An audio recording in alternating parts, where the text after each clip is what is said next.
C'est une réussite à court terme. Les membres de l'OPEP enregistrent des gains car les prix dépassent le niveau de $50. Chris Karinos, Rand Merchant Bank.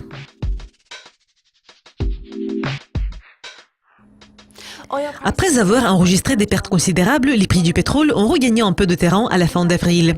Car les analystes prévoient que l'OPEP va prolonger son engagement à réduire la production pour toute l'année 2017. Mais il y a une question. Le marché est-il toujours sous la pression des attentes de l'OPEP ?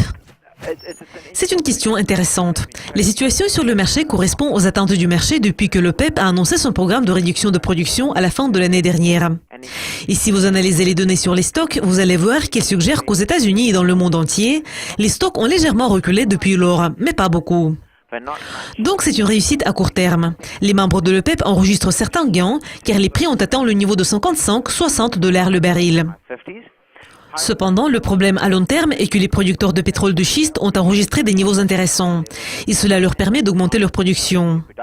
Donc actuellement, beaucoup de fonds de couverture et de nombreux gestionnaires d'actifs voudraient voir une baisse de la production de pétrole. En plus, nous avons besoin d'une baisse des stocks. Aujourd'hui, la promesse de l'OPEP ne suffit pas pour que les stocks s'épuisent et le marché se renforce. Les producteurs américains de pétrole de schiste ont augmenté le nombre de plateformes pétrolières pour la 14e semaine consécutive. La hausse de la production de pétrole de schiste des États-Unis pourrait-elle annuler l'effet des réductions de production de pétrole de l'OPEP? Et quel impact cela pourrait-il avoir sur les mouvements des prix à l'avenir? Je pense que cela a suscité un débat vraiment intéressant, parce que beaucoup d'experts analysent la situation dans ce domaine. Ils parlent des plateformes pétrolières, des producteurs de pétrole de schiste et de la hausse de la production de pétrole de schiste que nous observons pour le moment. Mais comme je l'ai déjà dit, il faut examiner les facteurs fondamentaux. Donc, nous devons comprendre que les producteurs de pétrole de schiste augmentent leur production en moyenne de 18 000 barils par semaine. Et ils ont déjà augmenté leur production de 484 000 barils par an jusqu'à présent. Donc, il s'agit d'une hausse importante. Le PEP a réduit la production de 1,8 million de barils et prévoit de poursuivre ce programme de réduction de production. Et si tous les membres acceptent de prolonger leur engagement le 24 mai, cela aura un effet positif sur les prix car l'écart entre une hausse de la production de pétrole de schiste de 484 000 et une baisse de 1,8 million par le PEP est considérable. Donc, la production de pétrole de schiste ne peut pas annuler l'effet des réductions de l'OPEP. Et si le rythme des réductions ne change pas, nous allons voir une baisse des stocks. Les exportations de pétrole brut de l'Iran devraient atteindre le plus bas sur 14 mois en mai.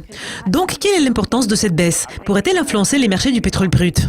Je pense qu'après les réductions observées aujourd'hui, nous allons probablement voir une production excédentaire à l'avenir. Et cela concerne tous les membres de l'OPEP, pas seulement l'Iran. Pourquoi? La production de pétrole de schiste ne prend pas beaucoup de temps. Et le nombre de plateformes pétrolières augmente aux États-Unis. Donc, nous pouvons probablement voir un nouvel effondrement des prix dans un avenir proche. Et ce scénario va entrer en jeu si les membres de l'OPEP ne réussissent pas à atteindre un accord le 24 mai. Chris, et pour conclure, pour le moment, quelle est la plus grande menace pour les prix du pétrole compte tenu des facteurs dont nous venons de parler, commençant par les fondamentaux et finissant par les niveaux de production et les incertitudes géopolitiques? En ce qui concerne les facteurs qui pourraient influencer les prix du pétrole, je pense que la géopolitique commence à jouer un rôle plus important, surtout compte tenu de la rhétorique du président Trump. Je pense que le monde adopte une attitude prudente envers le nationalisme et l'isolationnisme, surtout s'il s'agit du Moyen-Orient, car les tensions augmentent en Syrie. Cependant, si ces tensions touchent des zones productrices de pétrole et la production de pétrole est entravée, je pense que nous pourrions voir un bond des prix du pétrole. Je pense que dans le contexte mondial actuel, la géopolitique peut également provoquer une baisse des prix du pétrole. Nous allons voir une baisse des prix si les tensions au Moyen-Orient s'aggravent, car beaucoup de membres de l'OPEP sont du Moyen-Orient. En plus, la Russie et les États-Unis ont des relations tendues pour le moment.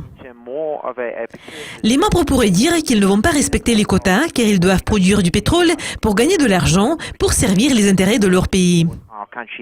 Cela pourrait provoquer une baisse importante des prix du pétrole. Donc c'est une arme à double tranchant. Je pense que les membres de l'OPEP ne vont probablement pas conclure un accord en raison des tensions croissantes dans le monde. C'est tout pour aujourd'hui. Mais pour découvrir plus de nouvelles sur les matières premières, restez à l'écoute de Yugoskopie TV. Au revoir.